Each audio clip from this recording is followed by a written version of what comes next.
Here we go. Bobby Petrino getting this job is absolutely absurd to me. I was not an avid college football fan when he was first the head coach at Arkansas. I was a little too young. You're showing my age and your age here. That's not what I'm implying. You said that, not me. But I'm just saying I talked to my dad about it ahead of this thing, and I was like, he's really not a great dude, is he? And he's like, oh, no. And went through all of these things. Like, I didn't know he was the coach of the Falcons for like 32 seconds. He left Louisville high and dry. He left Arkansas under some circumstances. And now he's back. And it's like, oh, gosh. Like, what did we just witness a college football coup? I do not buy into the conspiracy theories, especially in this day and age.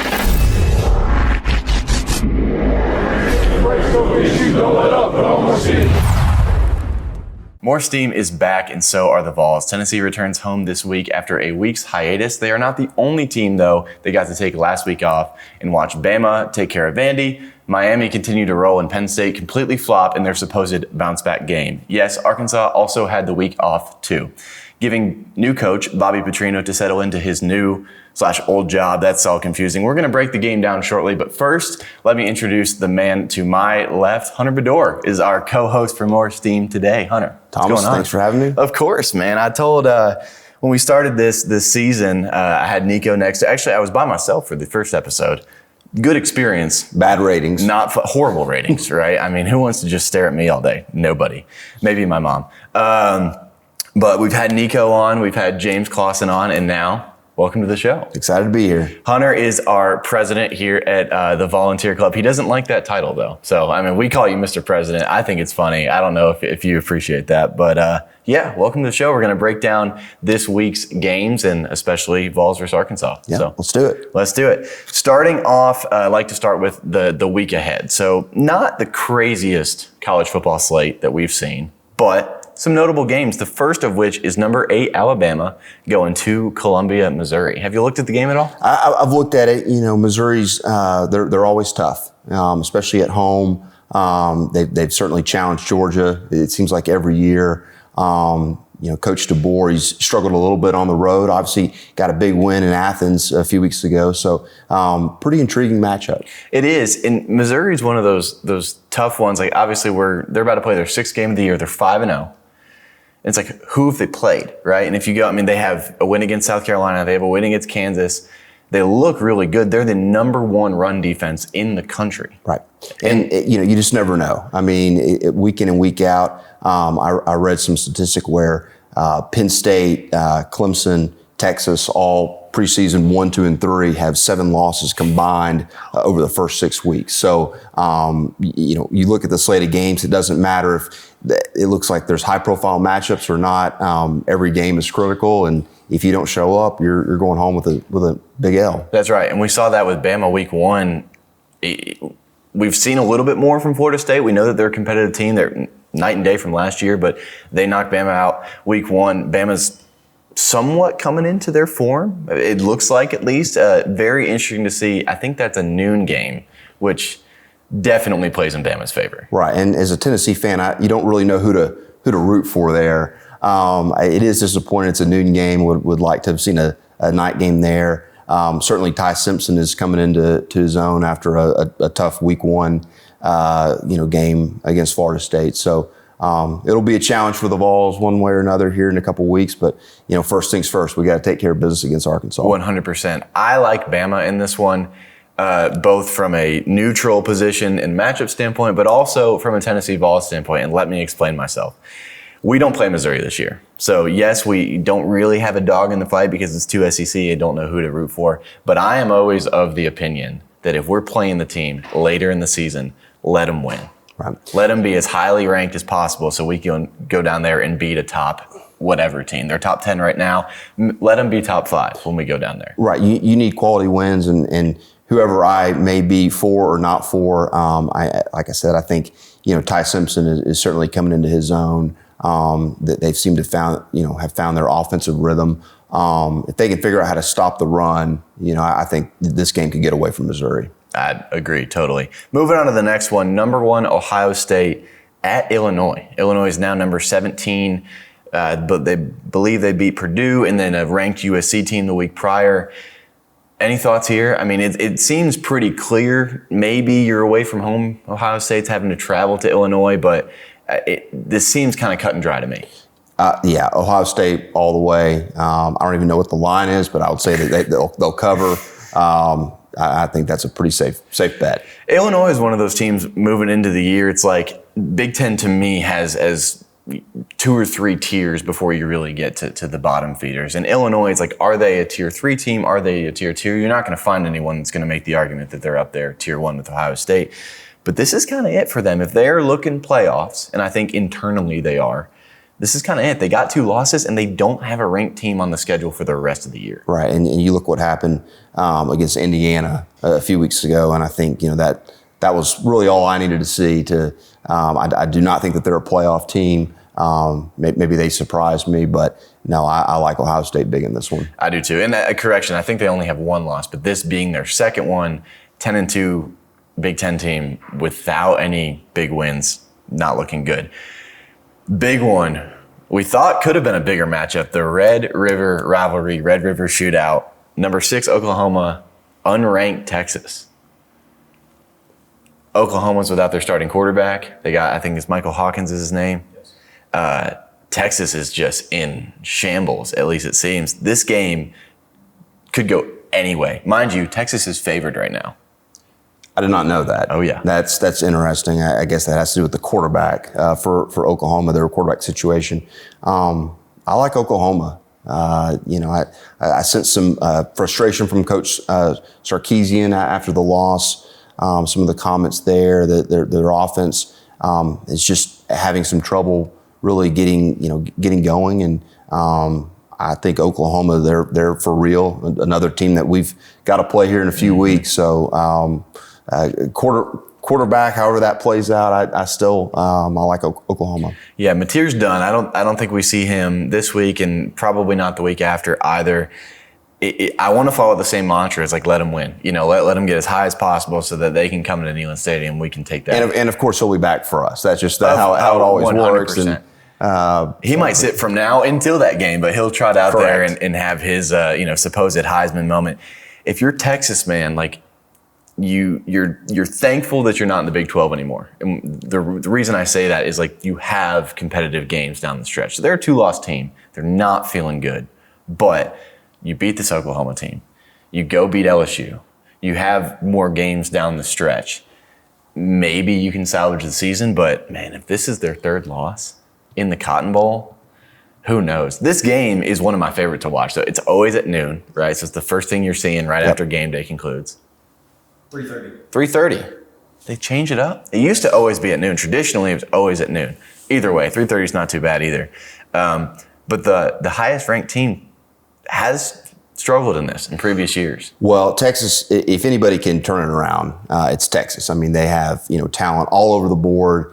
Their backs are against the wall, so certainly could see them coming out and getting on a run. But like I said, and I'm not just saying this because we have to play them here in 3 weeks, but I think Oklahoma, they're the real deal this year. They're legit. Pretty expensive roster that Texas team has. Last one that I want to touch on, another top 10 matchup, or I guess the only top 10 matchup of the week, is number 7 Indiana at Oregon. Top 3 Oregon. Fascinating game. I go back to what Indiana did to Illinois. Really interested to see how that plays out. And I think the Big Ten, and you could say this about the SEC, there's just a lot of mystery. Who's gonna really emerge? You looked last week what happened with Penn State and UCLA, and so don't have a good feel for that one. It'll be a fun one to watch, though. This is either a 4-quarter dogfight, maybe even overtime game, or this is a absolute splattering by Oregon. Yeah. I think Nico sat in that chair a week ago, and we're talking about Dante Moore. Like he's the man. Like if you're looking preseason Heisman rankings, votes, throw those out. No one was right? But if you're looking at it right now, with John Mateer hurt, Dante Moore's maybe your Heisman favorite. I would agree with that. Like I said, this is just a very intriguing game to me. I don't have a good feel for it, but we're going to find out who's for real coming out of that one. 100%. If Indiana can go and even make it a game, that first scenario that I mentioned, I mean, it is the sky's the limit for them. Because last year, Signetti's first year, get all these transfers in from James Madison. You don't really expect much. Maybe make a bowl game. Maybe you scratch 8 wins. No, they go to the playoff and don't really compete against Notre Dame, but they go to the playoff all the more. If they can go to Oregon, get a big win here, I mean, the sky's the limit for that team, and that really shakes up the Big Ten, like you said. Well, they say sometimes players and teams, they kind of mimic the personality of their coach. And he's a hard-nosed guy. From day one, there was no back down, no underdog type mentality. So, he'll have those guys ready to go, and I do like his attitude. So we'll see how it plays out. I do too. I don't know how it is to work for the guy, but I mean, he came in to Indiana's athletic director, I'm blanking on the name of that guy, and was like, you give me average resources here, I'm going to win. And win, he has. Enough with the other games. Let's get to the game that we really care about, the one that you are watching this show for, and that is your Vols, 12th ranked now in the AP poll. Who knew you could get promoted on your week off? Apparently we can, up 3 spots.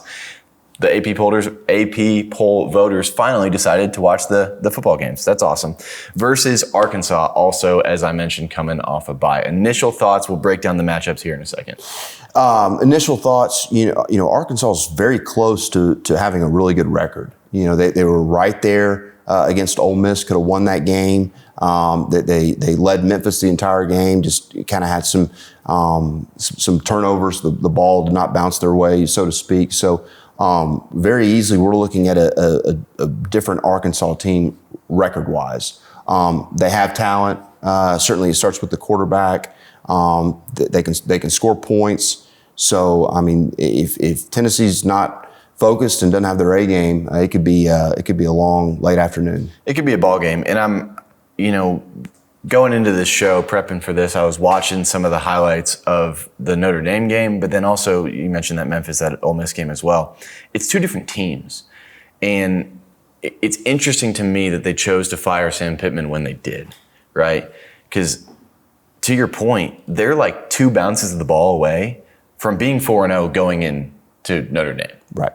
Playing Notre Dame at home, and you wonder, like, say that team's 4-0, is it 56-13? Is it the splattering that it was? Probably not. Probably not. And all of a sudden, okay, now you're 4-1. Maybe you do get destroyed by Notre Dame because their backs are against the wall too. You're 4-1. Is Sam Pittman fired at 4-1? No way. You wouldn't think so. No way. So very interesting. I have some theories. There we go. Bobby Petrino getting this job is absolutely absurd to me. I was not an avid college football fan when he was first the head coach at Arkansas. I was a little too young. You're showing my age and your age here. That's not what I'm implying. You said that, not me. But I'm just saying I talked to my dad about it ahead of this thing, and I was like, he's really not a great dude, is he? And he's like, oh, no. And went through all of these things. Like, I didn't know he was the coach of the Falcons for like 32 seconds. He left Louisville high and dry. He left Arkansas under some circumstances. And now he's back. And it's like, oh gosh, like what did we just witness a college football coup? I do not buy into the conspiracy theories, especially in this day and age. I think, coaches have too much on the line. Sam Pittman, by all accounts, is well respected in the coaching fraternity. I think he's a smart guy, and I think he was trying to do what was best for Arkansas and make the best hire he could to fix the offense. No different than Mike Norvell at Florida State bringing in Gus Malzahn. I don't think these coaches are looking over their shoulder like some of us fans maybe think that they are. And like we said, the ball bounces a different way. Arkansas's 4-1, and Coach Pittman's probably coming here, and so I just think that Coach Petrino was the logical choice. But I give, if you do subscribe to the conspiracy theories, I give Coach Pittman credit for bringing in the best candidate that he could to help get the offense going. Mm-hmm. And that best candidate now has his job and is probably sitting in his chair in his office. Just crazy to look at. We'll leave it at there. Looking at this game, obviously a rematch from last year. Won't go too much into that because the wound still hurts. But Neyland Green is still there. His second year at Arkansas following 3 years at Boise State. Really good player. Did not play well down the stretch against Notre Dame. I don't think anyone on that team really did, but really good player. Is their team leader in rushing yards. Obviously is their starting quarterback. Definitely going to need a Neyland Green solution, and I think we have one in Arian Carter. Coming off his best game, I believe it was well over 10 tackles, SEC Defensive Player of the Week. I think that's a matchup we need to see if we choose to spy or something like that. You know, we never ask medical questions, but I think, you know, probably it's the healthiest that Tennessee has been maybe since even the opener, with David Sanders being able to be back and getting a couple linemen back, David Hobbs and so forth. And so I think that'll certainly help. I think, you know, you've got the revenge factor. You're in Neyland Stadium, and you know, Coach Heupel, he'll have our guys focused and ready because, you know, Arkansas, they can score some points. I don't care who's the head coach. We know that, and so we'll have to be ready to go. But it is nice that we've gotten some guys back, and like I said, maybe the healthiest that we've been all season. I agree, and you know, the headline in terms of health is Jermon McCoy. Probably not going to see him. I don't know when. Like what had been communicated to me, it's either Arkansas or it's after Alabama. It's one of the two. And just from hearing that maybe that there's been some setbacks, like you don't want him to play and risk his future because we know it's a very bright one that he'll represent the Vols well at the next level. But we're not going to see him. But yeah, getting Hobbs back, getting Jackson Moy back. I loved seeing David Sanders get some time. He didn't start the game against Mississippi State, but he did go in. And man, the smile on that kid's face, he wants to play. That kid is mad that he missed as much time as he did. You could tell he was fired up, excited to be out there. And I mean, what a moment. You know, your first SEC game, you're on the road. Mississippi State's, you know, kind of got us on the ropes a little bit, and it's a critical final drive for him to come out there. And I know that there was the one false start penalty, but, you know, other than that, I mean, he was out there making plays, blocking hard, and you know, I think a big reason why we were able to go down and score there and tie the game up. 100%. And I think I would love, you mentioned Arkansas can score. They absolutely can. You know, Mike Washington is a running back there. Fun player to watch. Not this big, stocky guy, very lean. Looks like he could be a wide receiver for all I care. Very aggressive, very athletic, running the ball. They have Omega Blake. I think we were talking about this. Omega is a great first name. First team all name for SEC. Omega Blake is their main receiver. No Isaac Tesla this year. He was a guy that we talked heavily going into the game last year. I think he's on the Lions now. But yeah, definitely can put up some points. Defensively, getting Hobbs back, getting Moy back, I think this sets us up to be successful. I can definitely see this game starting a little uncomfortable for us. You never know how these teams are going to come out. You know, we always talk about the interim head coach effect from what we've seen, right? Brent Pry gets fired at Virginia Tech. They go out, they're 2-3, 3-3 at this point. Yep. We just saw what happened with UCLA. We mentioned Penn State, crazy stuff there. Definitely think how this game starts will not dictate how it ends, if that makes sense. Right. Yeah, moving forward, I think we're the more talented team. We can score with anybody. It's just going to be how many stops. How can we limit Neyland Green, push him to make some of those errant throws that maybe we saw in that Notre Dame game? I think it comes down to containing the quarterback. If you can do that, you've got a great shot of coming out of there with a win. But it really starts there. And again, I don't think that Tennessee's going to be overlooking Arkansas whatsoever from what happened last year and how he played and so forth. So I think it starts there, and if you can contain him, you got a good chance to have a good afternoon. That's the argument. And the look ahead effect is, I'm glad you mentioned that as we wrap up here. It's very easy to be like, okay, we got, you know, a top 15 if we win this game, top 10 matchup at Alabama going down the road. It's super easy to overlook it, but not to be grateful for a loss because you never want to lose a football game. But it showed last year that we looked ahead, and, you know, that Arkansas game could have derailed the season, didn't. You know, made the college football playoff, but definitely not going to have anybody overlook this one in that locker room. No, I think in today's environment, teams that are legit playoff contenders, which we are, understand that there is no margin for error. You can get beat on any given Saturday, especially when you're playing, a conference foe. So I think that Tennessee will be 100% focused on the task at hand. Hopefully, get out of there with a win, and then we can talk Alabama next week. Yes, we can. Hopefully you'll be back. The seat's yours if you want it. For my prediction, the line as we stand today is 11.5. I think we cover that. I think we cover that very healthily. 40-plus points. I think we're going to see it from the offense. I love Joey Aguilar. Love how he's looked. He's the leader this team was looking for. And I'm just, it's rinse and repeat for him. Just show up, play ball, go home. So 40-plus points from the offense. I think we're going to cover easily. I think we're going to get the Vols win this Saturday. I was just out in Vegas for a conference, and I did not gamble because I might as well just flush money down the toilet. So I'm reluctant to agree with you for I don't want to jinx it, but I do agree with both of your predictions. Love it. Awesome. Well, Hunter, thanks for being co-host for for having today. Again, the seat's yours. Maybe we'll see you next week. Sounds great. This is More Steam, Vols, Arkansas, this Saturday. Let's go.